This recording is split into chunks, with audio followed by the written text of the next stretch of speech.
And Eli will probably be talking the whole time in the background. Eli, be quiet. Eli. What? Tim said do not talk. And he said you're unattractive. Hey, I never said that. I never said that.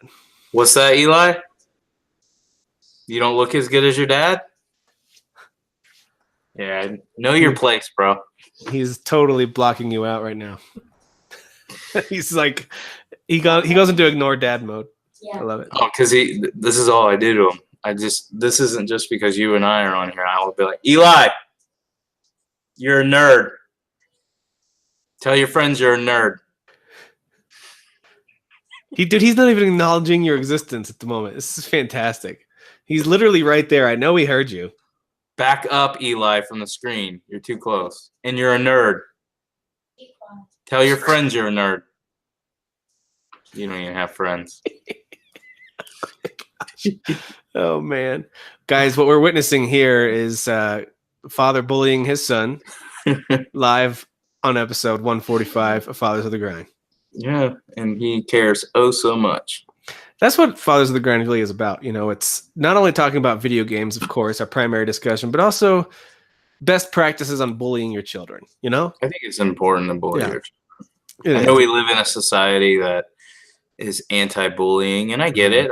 I'm not a big fan of like bullying or whatever, but the reality is we live in a world of mean people, and so I think parents should be mean to their children. I gotcha. So you are actually helping Eli out right now. Okay, cool. Eli, no one likes you, bro. Doesn't care. You've taught him well. You've taught him well. It's like, yeah, okay, whatever. Shut up. Who is your daddy? I am your father. You fathers will understand. My father taught me many things. I got an idea. How about you all sit there quietly while I make dad noises?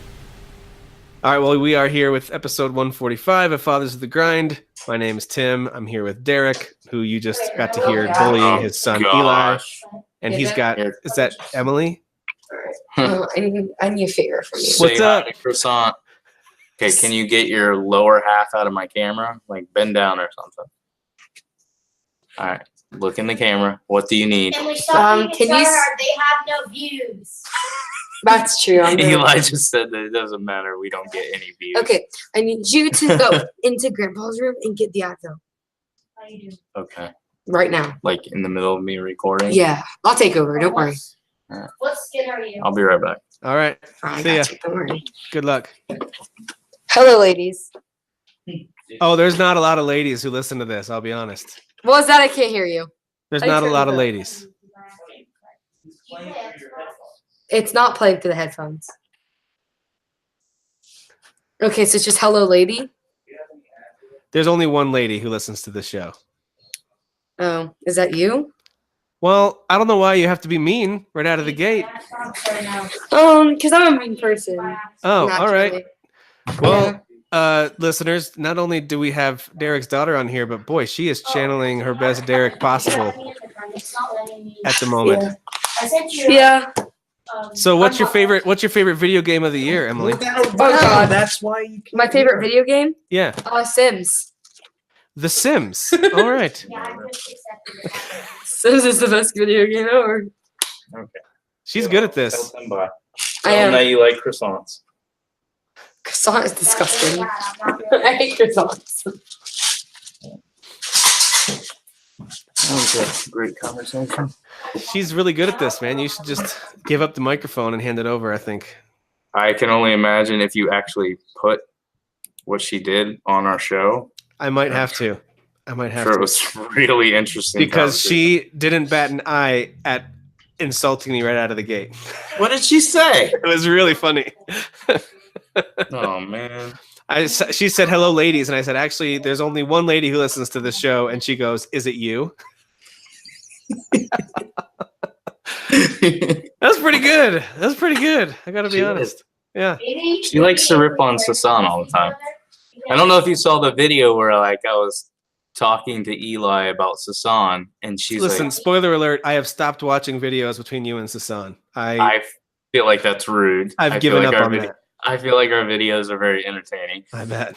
Anyway, so Emily's like, who's Chris? Who are you talking about? And Eli's like, it's Sasan. He's this really mean dude, but he's pretty cool like that. And then Emily's like, who the heck is Croissant? Like real loud, like funny how she says, she's like, who the heck is Croissant? And I'm like, Sasan. Dude, she is a lot like you. That was eerie. That was really eerie. Oh yeah, you should see us like when her and I are fighting. Mm-hmm. It's like I get mad, but I'm like, it's me. Hey, listen, next time you feel an argument ramping up, could you just put your phone on like record of some kind? Even if the audio is not great, that could be a whole episode for us, actually. It would be Derek and Emily arguing. That'd be great. Yeah. And then every once in a while I'll be like, well, what are you playing right now? Sam's. If you call him, I'll punch you in the face. She's threatening her friend right now. Did you? All right, go give it back to him. No. Okay, just give it to me and I'll. Hey, that's product placement for Advil. We should get money for that. Oh my god, guy you said looks like me. Oh my god, he looks exactly like you. So one of my friends looks just like Eli. He's like, I'm in the middle of the show. that's nice. Would you like an award for that? She's great. Yeah. Nobody loves you either. It's okay. I already knew that. You're a nerd just like your brother. You're a nerd just like your mom. Yeah. She's dead. We had that conversation like 50 times. My gosh. Ow! Ow! All right. This is our family. Ow. Loser. She legit just beat me up with this. With the shin guard. Yeah. With the shin guard. This is easily the best episode we've ever had. I had a whole bunch of things I wanted to talk about, but this is way better. But this is like really my family. Like this isn't just, oh, the camera's on, so let's pretend. No, this I is believe you. like I talk to Eli like that the entire time, and then Emily, she'll usually hide. Like she has her friend over right now. She'll hide, but when she comes out, it's full force. Like, I'm like, oh, Man. gosh. Go As far hide in as your the show cave. is concerned, though, that's probably the most out of her shell we've seen her, because she usually is like, no, Yeah, I'm she out. don't really care. Yeah, that's pretty good. That is pretty good. By the way, listeners, they're not wrong. We don't get a lot of YouTube views. We are doing pretty well on the podcast listening.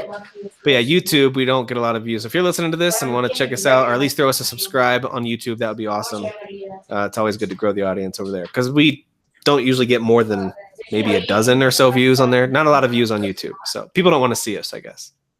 Yeah. All right. So Whatever. now that we've gone through that, which was, by the way, amazing. I'm not going to be able to mute out all the background noise since we're not recording our own audio. That's fine. I mean, I don't think Eli's that distracting. Eli, just try to talk like kind of lower. Okay, he's not paying attention. Hey, Eli. Elijah, talk a little lower. You can talk, but just talk a little lower, okay? Oh my gosh. Yeah, dude, I'm starting to get the picture. If you talk night, like you were just very kind in that request. Like that was really gentle, but he didn't acknowledge that whatsoever. No, and he might actually not be able to hear me because That's he gets so absorbed in this game. Yeah. I'm actually legit worried about him. I told him, I was like, you might be worse than your father right now because that's all he wants to do is this. This Fortnite? Yeah, we have to force him off. Like, hey, you have to have a life outside of this. Yeah. He's like, Does he play with buddies from school, or is it people he doesn't know? well, he does play with buddies from school, but he has like a huge list of friends. I'm like, who are these people? I just met him. Like he just And you can't really judge him on that. I mean, look what we're doing. But the funny thing is that he talks to them like he's known them for years because he'll just be like, your sister's annoying. Blah, blah. I'm like, who are you saying that to? Some guy I met online. I'm like, I'm glad you're not direct and blunt. He's 63 years old. He's cool. 63. Yeah, But yeah, and he'll I hear him all the time. Dude, if you don't stop, I'm booting you. Like, we're going to kick you. Dude, he takes control, huh? All right. I think he's the kind of kid that terrifies most grown men from playing online games. Like, for example, we were playing Red Dead Online last night with a couple of us, and the idea of going online to play against others scared a certain individual. You're like, I don't want to do this. You're crazy. And I think it's because of kids like Eli. They intimidate. They intimidate and terrify. He's intimidating. Yeah. All right, so let's talk about games in November real quick. Not as big of a month as October, but do you think, Derek, any of these 5 games could possibly be Game of the Year contenders for you personally? Okay. Hitman 2, Fallout 76, Pokemon Let's Go, Battlefield 5, Darksiders 3. No, I have to be honest. I'm a little disappointed because I was really excited about Darksiders 3, and I haven't even had a chance to even play a minute of it. I've been so busy this week. But even if I do play it, I seriously doubt I'm going to come back. Like, if we do a show next week, I probably will have played it by then. I doubt I would say it's a contender. I don't even know if it would make my top 10. Hitman 2, I haven't played. Battlefield 5 is Battlefield. It's fun. It's good, but it's not amazing. And Fallout 76 is a huge letdown. Like, I like it, but I don't like it enough to be sucked into it and play it a lot. I'll log on, play for a little bit, and then I'm like, all right, kind of over this.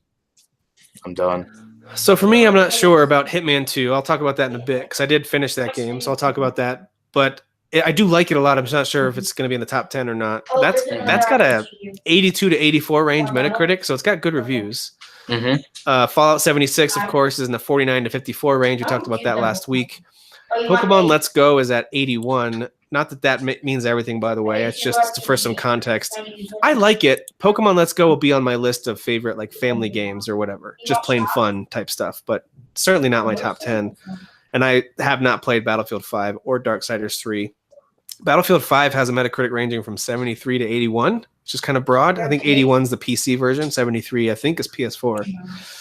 And then Darksiders 3 is as low as 64 up to 72 for the best version of that one. So that's where those all lie. I don't think we've got nearly as big of a month as October. October was just crazy. October was a huge month. So it's just not going to match up. By the way, and so none of those I don't think are givens for Game of the Year. The only one that has a shot of making my top 10 is Hitman 2.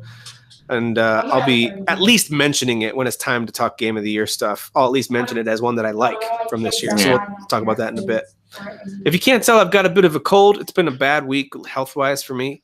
So this is the first evening I've been able to actually even talk with some regularity. So been battling a cold the last couple of days, which means I stayed home from work, which has given me a chance to play games like Hitman 2 and get all the way through them. So I'm going to talk about... How long was Hitman 2 for you to already beat it? If you just do... Because the whole idea of the game is to play the missions multiple times and experience all the different mission stories. So the point is to play it multiple times. I've played it once through on each mission. Each mission took me anywhere from 50 minutes to just over an hour. And I think there's 6. Oh, okay. Something like that. So... and you know me, I take my time. I try to do it the quote unquote right way. I want to experience what they've designed, so you can get the full experience of it. And then I certainly missed a lot of the mission stories. I'll go back and try to get some. What about Hitman? Was that the same thing? Was it? Yeah, it was about 6 hours. About the same thing. If you just play it one time through for each mission, it'll take you about 6 hours, maybe even quicker if you find a way to run and gun your way through the levels. Okay. But I'll talk about Hitman 2 here shortly. Wanted to find out, you said you haven't got a chance to play Darksiders 3. Have you gotten a chance to play much this week? Not during the week, but last weekend I played more God of War and kind of got sucked into that. I don't think I've played really. I'm like really close to the end of Assassin's Creed Odyssey, but again, I haven't had time this week to play. So I think the last time I gamed was Monday when I was off work. Gotcha. And so I played a lot of God of War and I played more Assassin's Creed Odyssey. So those were really the only 2 that I played.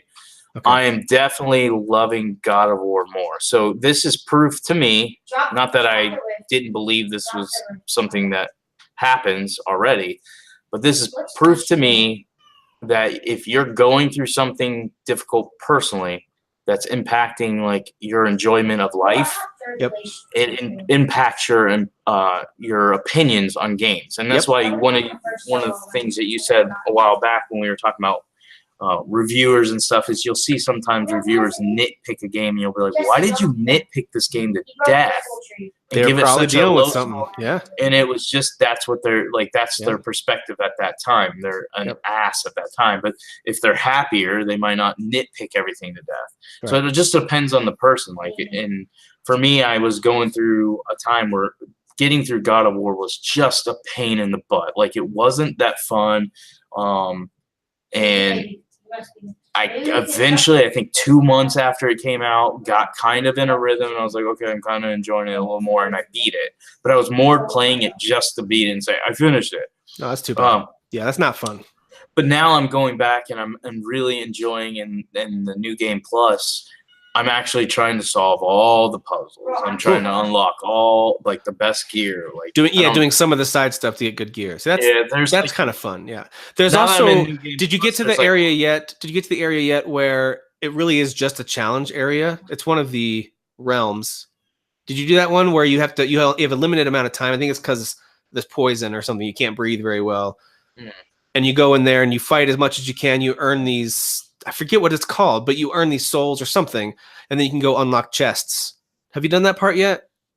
I did one area on the and that can be frustrating because it's tough, but it's also really fun because they throw all these enemies at you, and some of the obstacles are truly difficult. Like if you mistime it, you're going to die, and if you die, you lose everything you've earned up to that point. So the idea is it's a risk reward thing. You push as far as you can. You push as far as you can. Where you like walk up to this like little ball of light. Yeah. And then it turns into like a warp thing, and enemies come through the gate. Yeah. You fight them, and then if you fight them in a certain amount of time, I only did one though, so it probably was the easiest one. Yeah. And I beat all the enemies. Those are tough. Those rifts or whatever they're called. Yeah, and then I unlocked the chest. Between that and then of course there's are they called harpies? I forget what they're called, but there's those special bosses. I only fought a few of them because they're really tough. Not harpies. What are they called? No, I know what you're talking about.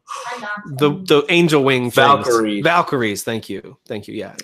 So there's a lot of stuff to do in that game. Which, by the way, I do still plan before we talk Game of the Year to go back and do at least a little bit New Game Plus to see, because I have an idea of where this one lands on my list. I just want to confirm that's where it is. But. Yeah, it was nice because I think I posted on our group. I said, I'm excited to go back to work because that's where I keep on like my gaming lists and stuff.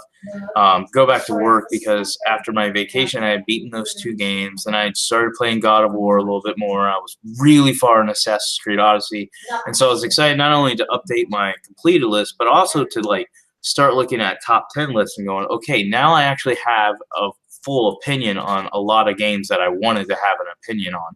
Yep. So I started doing some shifting and some moving. I can tell you right now, God of War definitely moved itself up, which before, after I'd even beat it, it was not as high as most people are going to put it. I just didn't care for it. So it definitely moved up. I think I'm getting to a point where I know where my top 10 is going to be. I am going to try to play Darksiders. I am going to play Darksiders 3. I kind of am interested now that I know Hitman 2 is only like 6 hours. I kind of want to. I have Hitman on PC. I wouldn't mind going through Hitman and then Hitman 2, but that's just not realistic. Well, I've got I wrote up some notes. I'll call it a quick review. So when we get done talking about what we're playing, I'll give you my quick overview of it without spoiling anything. And then you can determine if it's worth your time or not. Because I know it's not a franchise that you love, but it's also not one that you hate. So I'll give you my thoughts on it, and you can determine if it's worth your time or not. Yeah. But so what are you playing? Because really the only thing I'm playing is God of War and Assassin's Creed. Like when we get done recording, if I'm not completely tired, I might game, and I'll probably play Assassin's Creed Odyssey. Okay. Yeah, so I did finish up Red Dead Redemption 2. I was right by the end of that game. And then, of course, it doesn't really end. It goes into an epilogue. There's actually 2 epilogues. And the first Red Dead game did something similar with the epilogues, too. So won't spoil anything at all. I won't give you the fates of any characters, but it is quite a well-told Western story if you like Westerns. There's some darkness and grittiness to it, but I like that. That's what I like about the Red Dead series. Not everyone loves that, but I do. And then, of course, there's still tons of open world stuff to do, even after the main story completes. So I do recommend folks who are playing Red Dead 2 to play the epilogues, because the way the main game ends is good, but the way the epilogue ends is just like, there we go. Now we've got a bow on this thing. It feels great. I love it. Great story. And love Red Dead 2. So I played a little bit of Red Dead Online. this past week when it just went live in beta for, I think everyone who's got it can play it now. And I played some solo. It has its own story. It actually feels like it could be its own standalone game. I'm not saying it's amazing. It's got its quirks and issues for sure, but you create a character. There's a little storyline where you are in this penitentiary, and then now, right at the beginning of the story, you're out. Someone's helping you. They kind of give you some basic materials to get started, and they send you out into this open world. There's anywhere around 15 to 20 folks that are also in this open world with you, and you could group up with them if you want to. You could fight each other if you want.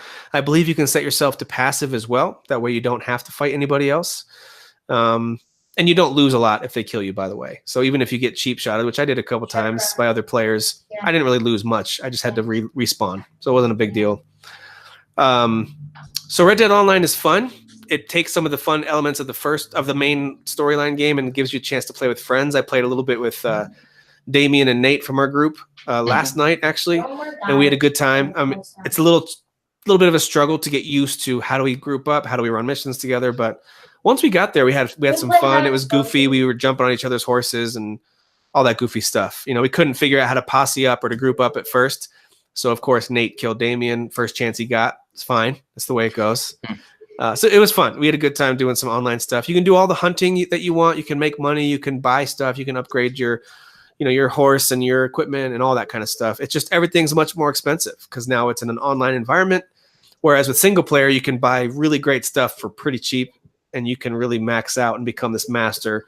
In the multiplayer world, I just wanted to upgrade to a longer scoped rifle, and it's going to cost me like $700, and I'm still sitting at like $150 after playing it a bunch. So it's going to take a little while to do that kind of stuff. So anyway, I like it. Don't know how much I'll play of the online, but it is fun. It is pretty good. Much better experience than when GTA Online first launched. I can tell you that. That was awful when it first launched. So yeah. I'll skip through some of these pretty quick.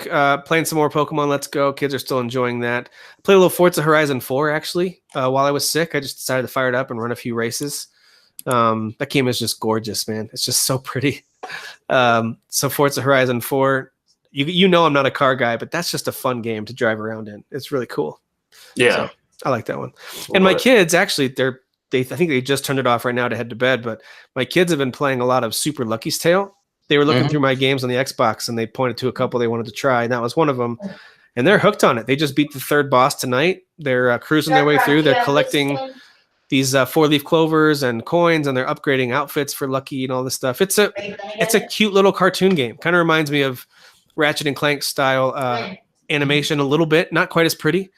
And there's no guns. It's very much a light-hearted Disney-esque game. It's fine, and my kids love it. So there you go. Super Lucky's Tale. They all think it's a blast. So that is some of the stuff they're playing.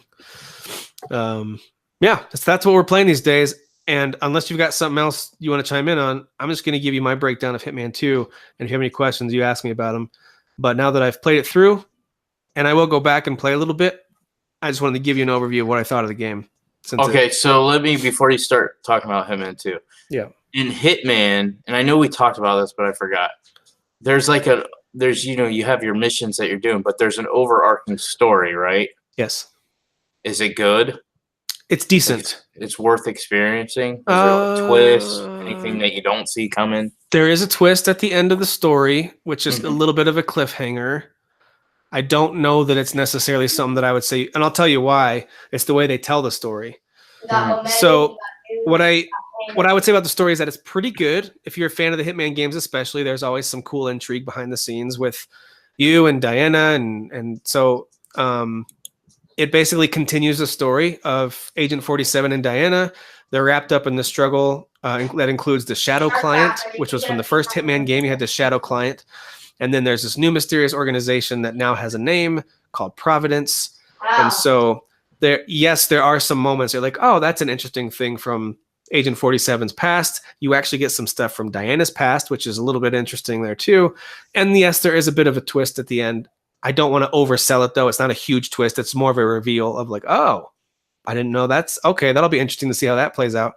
But then the credits roll. So they're leaving you at a bit of a cliffhanger after this reveal moment happens. So I would say within each mission, there's more interesting stuff.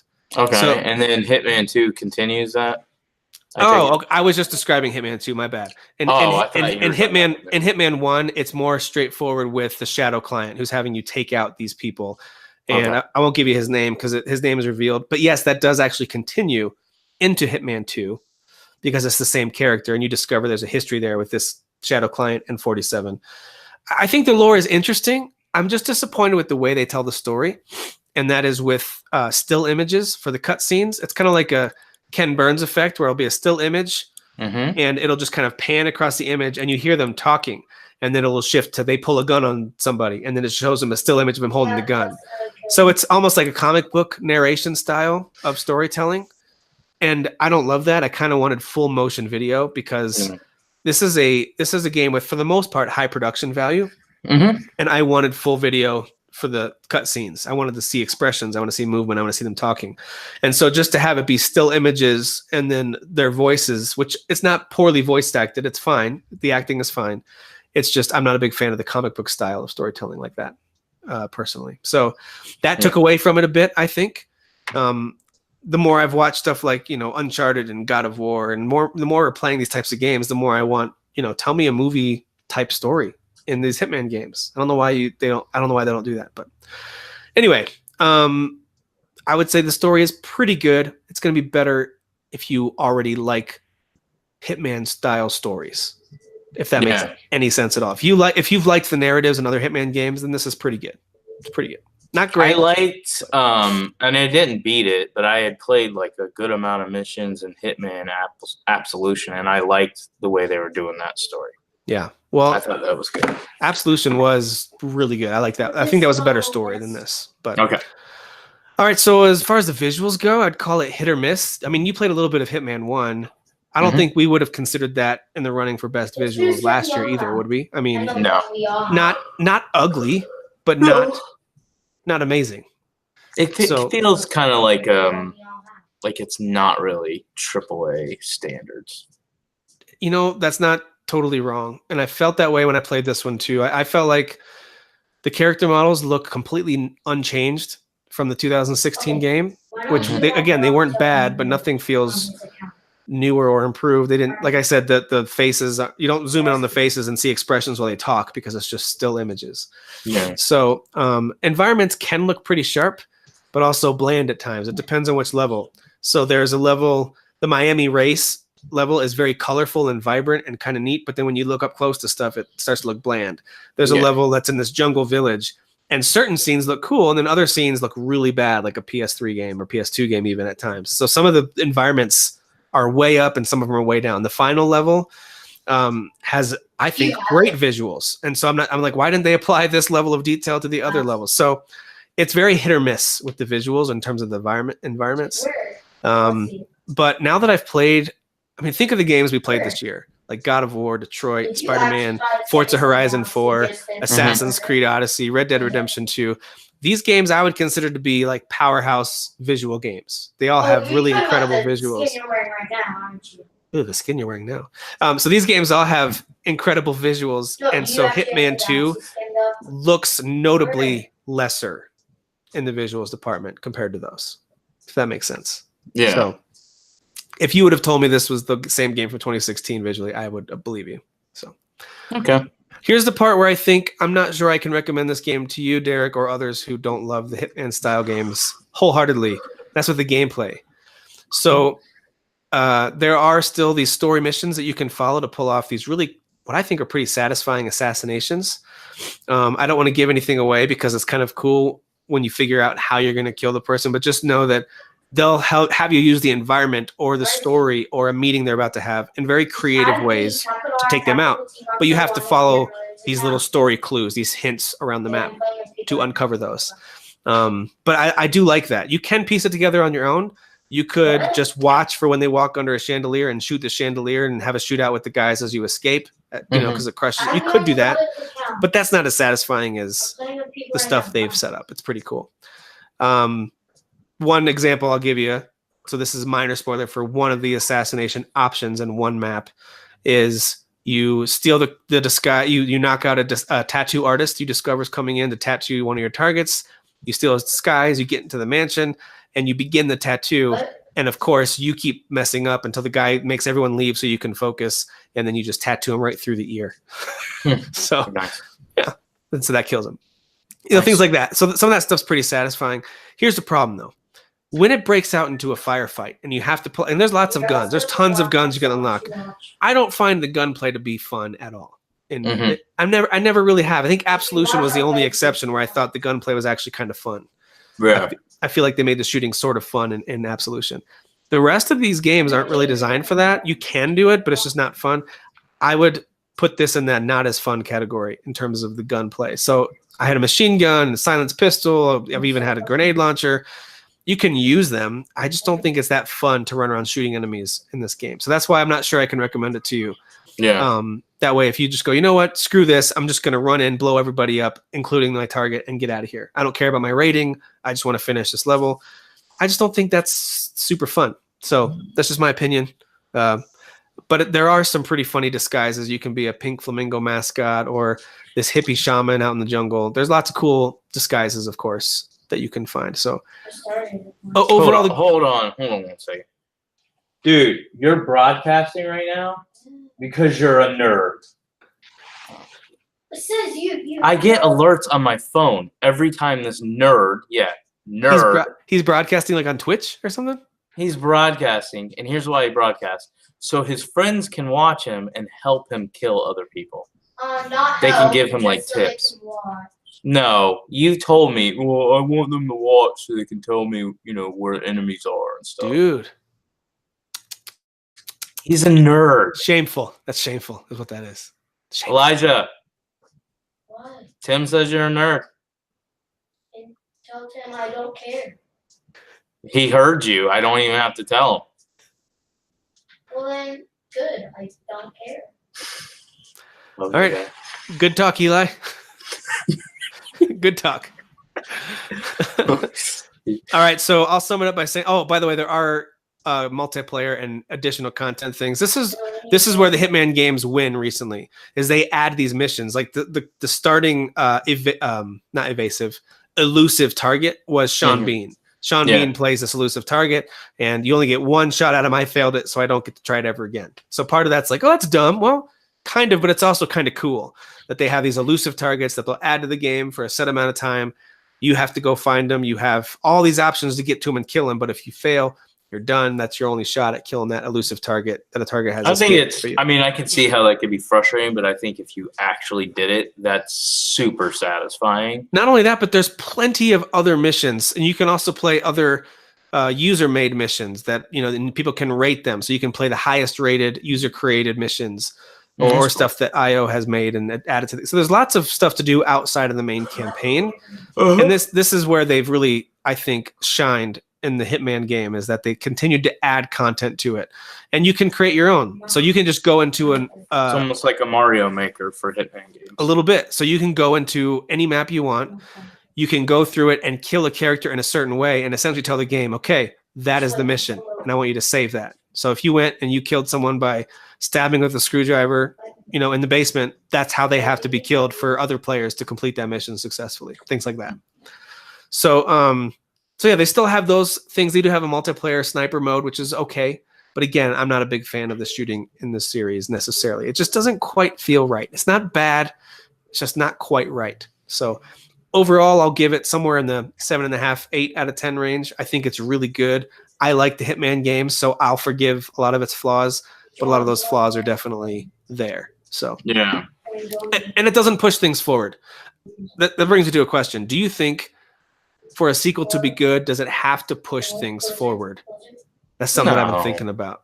No, I think it depends. When we say sequel, if we're like talking about like the fifth game in the series, and you're doing the exact same thing over and over, I think it could get old. But like, for instance, I'll use a couple examples.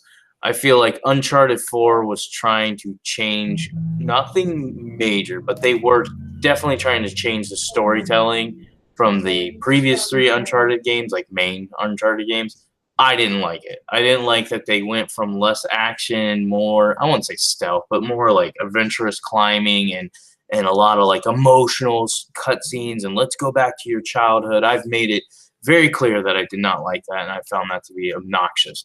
So that to me is a negative. But then there's games like Assassin's Creed, where this franchise has been around forever, and it's got a ton of games, and they were for a while doing the same thing over and over and just adding little tweaks. And I enjoyed it because I enjoyed the story.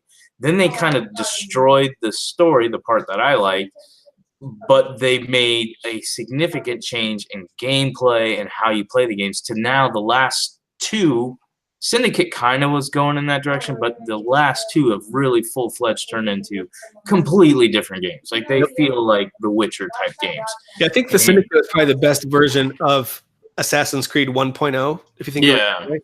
But Assassin's Creed 2.0 is something that I love. Like I love the Witcher comparison. I think they took some cues from Dark Souls and The Witcher and all kinds of games. They took cues from, and they broke away from, but they kept certain pieces. Like they kept some of the ship battle elements, and they kept the idea of jumping off a high ledge into some kind of ridiculously small pile of soft stuff to save your life. They kept some of that and some of the lore, but I'm glad that they rebooted it a bit. So that's true. I guess it really depends on the game. I would say for the Hitman games, I don't want them to reinvent the wheel and how they do a lot of this stuff. I love the way that you can distract characters, go knock them out, steal their disguise, come back and make the kill. I do like that, but it's tough for me to say that Hitman 2 I can make as a strong standalone recommendation when truly it feels like 6 new missions they added to Hitman 1. It just feels like the same exact game with some new missions, and it's entertaining, and I like it, but I can't recommend it for everybody. I have to say that Hitman 2 and Battlefield 5 and stuff like that, those were a couple of games that kind of pissed me off because like they were like out for a week and they literally dropped half price. Like you can go get Hitman 2 right now for $30, which is probably what that should have been priced at, maybe 40 at the most. Well, I do believe you can download the first mission for. I haven't looked at this because I pre-ordered it at full price, but I'm pretty sure you could still buy it piecemeal like the previous game. It's just that everything's available at the start now. Yeah. Previously, they put some months between each mission they released, but now it's all available out of the gate. But I'm pretty sure you can buy them piecemeal, but I'm not positive because in the store it just says that I already own it. So I'm not positive how that works for others, but. If you're a Hitman fan, go check it out. Derek, up for you. I'm not sure it's worth your time necessarily. If you want to just fire it up and try the beginning of one mission, just see. Well, I think I'm going to try to get through. I'm going to give Hitman another shot. I know I tried like the intro area multiple times, and I was getting frustrated because every time I felt like I was doing something right, you screw up one time, and then it's just like game over. And I'm like, see, like Metal Gear Solid 5, I ended up really liking that game, and I actually did play it stealth for the most part. But I like stealth games where it's like it's okay to screw up. Yes. It makes the game harder, which is realistic. Like, hey, you screwed up, now everybody's alerted, and they're now coming for you. Right. But they at least give you the weapons and the artillery that you need to actually handle the situation. Like Assassin's Creed Odyssey, where stealth can be great, but you certainly don't need it. You can take everybody down. I just like those types of options, and I felt like when I was playing Hitman, that really, and I get it, it's a different game. I'm not an idiot. Like the whole point is to stealthily kill this target because you don't want to draw attention to who you work for and who you are and all that stuff. So I understand that. Yeah. I'm just saying, as far as a fun standpoint, it was just frustrating to play it because it was like, oh, you screwed up. Yeah, you can technically gun people down, but you get so overwhelmed and you usually don't have the artillery to handle it that you're done. Yeah. You know? Yeah, it does not play as a very intuitive third-person shooter. I'll tell you that. No. And I think that's the problem I have with it when it breaks into the open gunplay. Usually when I get into an open gunplay situation, I will see if I can creatively get out of it by maybe finding a quick hiding spot, grabbing a new disguise, or running back to where I put my last disguise, putting it on, and seeing if I can get through and like they're not looking for me anymore because now I look like someone else. So that can be satisfying. Just a gun battle, and then get out of sight for a few minutes and just switch clothes to somebody else, and then walk calmly right past them, and they won't know who you are. Don't shoot me. So, but all in all, I would say it's if you're feeling up for it, if you're kind of feeling, if you've got an open mind about it, go give it a shot. Otherwise, there's plenty of other stuff to play. For example, Valkyria Chronicles 4 is the game I've been playing. I bought it on sale. And I fired it up this weekend. That is a really fun little RPG strategy game. Have you played the Valkyria Chronicles 4 game or other games in the series? I played a little bit of 3. Okay. I didn't play enough to like say I loved it, but I thought it's fun gameplay wise, and I thought it had an interesting story. But when it released, I'm talking on the PS3, not when it released on the PS4. When it released, I don't think I bought it day one. Actually, yeah, I know I didn't buy it day one. I bought it way later, and when I bought it way later, I got it cheap, but I had already had a backlog, so it just basically joined the backlog. Yep. Yeah, I would say this game is, if you're in a spot where, especially if it's still $30, it was $30 on Xbox, PS4, and Switch recently. I'm not sure if it's still there or not, but for $30, you get what I can tell is a very in-depth strategy RPG with a cool. It's kind of it's the map of Europe, and it takes place in a World War II-esque time frame based on the weapons that I'm seeing and things like that. And it's very similar to what World War II was, in that you've got this large empire who's slowly taking over Europe, and now these allies have to band together to push back the front line. And so it feels very much like a version of World War II, but all the city names and country names are all different. But you look at the map, and they even call it Europa. So it's very much like an alternate reality of World War II a little bit, and it's all very anime in terms of its style and its visuals and things like that. But I'm only a couple hours into it. I've completed, I think, 3 missions so far. But I wanted to give you, those of you who are listening, a quick overview on it in case you're curious about that. I've just been curious about these games, and I've never tried them. This is my first Valkyria Chronicles game, so I can also confirm, from what I can tell, you don't have to play the previous ones. They introduce the characters, who they are, what you're trying to do. It makes sense. And I like it. I think there's a lot of interactions with the characters that remind me a bit of Fire Emblem, minus the relationship system. You don't like find someone to marry and that kind of thing. But they do have a list of characters that they like, and if they're in battle on the field of battle with a character they like, they get a little stat boost kind of thing. They get so it's similar to Fire Emblem in that.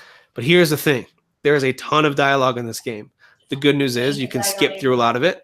But there is a ton of talking, a lot of chatter, a lot of mini cutscenes.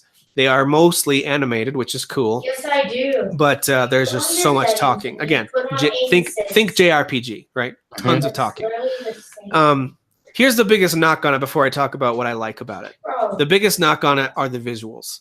Now that I've seen, not for myself, but on YouTube, I've seen games like Dragon Quest XI in action.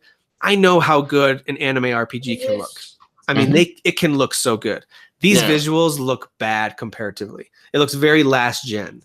So is it because of the Switch though, or do you think it very well could be? Although I went on YouTube again and watched some clips from each, and I didn't notice much of a difference. But maybe there is. But I think the graphics look very last gen. I think they look pretty bland compared again to something like a Dragon Quest XI or whatever. They're relatively clear. It just looks like an older game. Like even the landscapes you see look very barren. And here's the problem with playing stuff like Red Dead Redemption 2 so much is you get used to these absolutely realistic, gorgeous settings, and then you fire up something like this, and you're like, "Whoa, this looks like a step back in time." So, but everything else looks fine. The tank and armor and weapons have some cool designs. The characters look like pretty standard anime game characters. They're fine. But it's just that the maps and environments are not super impressive. But here's what's cool about it. You go into a battle and you command your squad from this overhead map view, and you see little symbols for which unit it is. You select them, and then it zooms down into action mode, which is in third person. Not quite third person action, because you don't run, take cover, pop out and shoot a bunch, but you do get to move. You get to take aim and select one attack. Maybe you've got a machine gun, and that might shoot 30 bullets, and it'll give you how many of those shots have to connect for it to kill the character or whatever. You might be a sniper, and so a headshot will take a lot more damage off than a non-headshot. If they're behind cover, they're going to have a lot more defense and things like that. So there's all these statistics in play, while you also get to take control in a third-person view and actually do some action stuff. So I like it. It's a little bit unique. units have an AP bar, this ability point, I think, bar that determines how far you can move during that turn. And you also have these command points. The more leaders you have on the field of battle, the more command points you get every phase. And that means basically, so if you have 5 command points and you've got 8 characters, you can only move or attack with 5 characters because your command points tell you how many things you can do in that phase.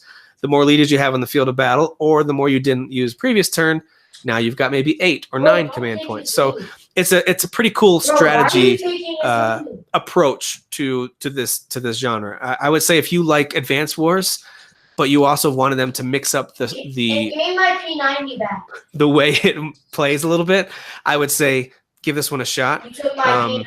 There's tons of RPG elements. I just recently got to the part where you can upgrade everything. You use money to upgrade everything from your tank's armor to their types of missiles they shoot, your character's armor, their guns. You can upgrade everything. And that's done through their research and development tab between battles. So I think it's a lot of fun. I don't know overall what I would score it yet. I'm pretty early in the game. But I would say if you've got an itch for a good strategy RPG with a few twists on that genre, give it a shot. But just don't expect a visual powerhouse because it's definitely not. I'll buy it when it's cheap. But it's not something like I wanted to get Divinity Original Sin 2. It was on sale, and I was like, I had $30 in Xbox currency that I got not for free. I bought some Christmas gifts and ended up getting some rewards back, and so I used the reward currency to buy Microsoft currency. Well, anyway, so I had $30, and I was like looking at Divinity Original Sin 2, and I ended up not doing it just because I'm like, I just know I'll just boot it up one time and then be like, it's cool, but I can't play it right now because I need to play Dragon Quest XI before I play that and blah, blah, and then I'll never get to it. So there's just too many games right now, and that's where Valkyria Chronicles 4 kind of falls. Like, I'll get it when it's like, I think it came out on PC too, and if it did, I'll buy it when it's like on a Steam sale for like $5 or $10. Okay, and then that makes sense. Yeah, I would say for now it's more for those who don't really have something on their plate currently, or maybe they're in between games. And if you've got that itch for what again appears to be a pretty in-depth strategy RPG, well, I think Thomas and our group played it through to review it, and I think it's like a really long. Let's do No Shields. It is, yes. The reviews that I've read, it sounds like you got to put some time into it. 70 hours. Yep, in order to complete it, right? But I'm becoming more like old Derek in that I start a lot of games and I don't get to finish all of them. Bro, I'm turning my bottom. It's just not realistic. Not with as many quality games as we get now. And then a lot of them are like, they're bigger. Like, they're just open world. Like when Darksiders 3, when I was reading the reviews on that, and they were like, it's not open world. I'm like, that's good. Like, they're like, it's more like Dark Souls 3 and Bloodborne. I was like, okay, I can do this. I don't know. I'm not saying I'll beat that game, but I'm just saying it's not this big, overwhelming game that's going to take 80 hours. Yeah. And that's kind of what deters me away from gaming. Like, I wish even for JRPGs, because a lot of them are just, it's an 80-hour campaign. But really, when you play the game, you're like, okay, 60 hours of grinding, 20 hours of story. You know, and it's frustrating. So I really wish they would get away from that mindset that if we're creating an RPG, it must be 60 to 100 hours. No, how about you make a 20-hour campaign and you can have a bunch of side stuff if people want to stay in your world for 60 to 100 hours. But if somebody just wants to play the campaign and maybe do a little bit of side stuff and grinding, they can do it in 20 hours. Like, that's what I would like. Which, by the way, that's one of the things I love about Assassin's Creed Odyssey is the way things scale with your level. I love that. Yeah. That way you don't go back to stuff in one shot, everybody. Some people like that. I really like that things scale with you and the challenge maintains for the most part. But the thing is, you get so many special moves and awesome weapons by the end. Even things that are on par with your level, they don't stand a chance because you just become incredibly powerful by the end.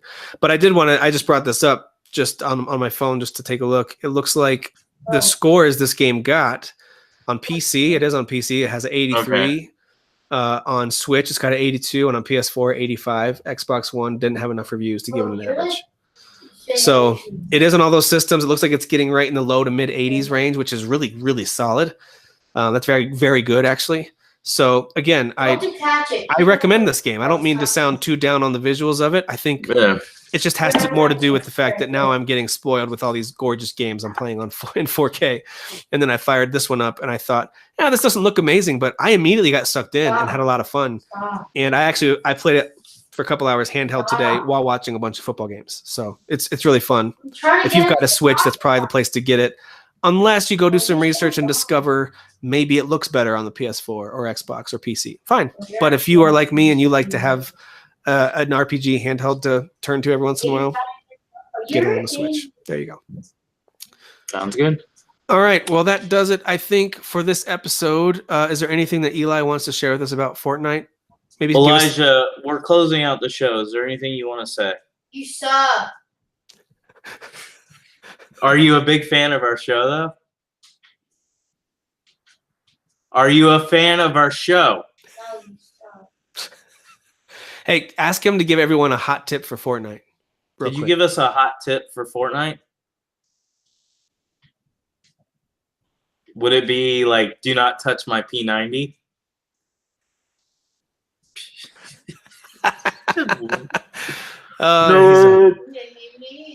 He's a wall. He's a brick wall. And if people don't know, him and Emily are pretty close to my twin. The other one that you don't see as much, Ian, because he's a mama's boy, he's almost exactly like Megan. But these two that you get to see the most, they're me.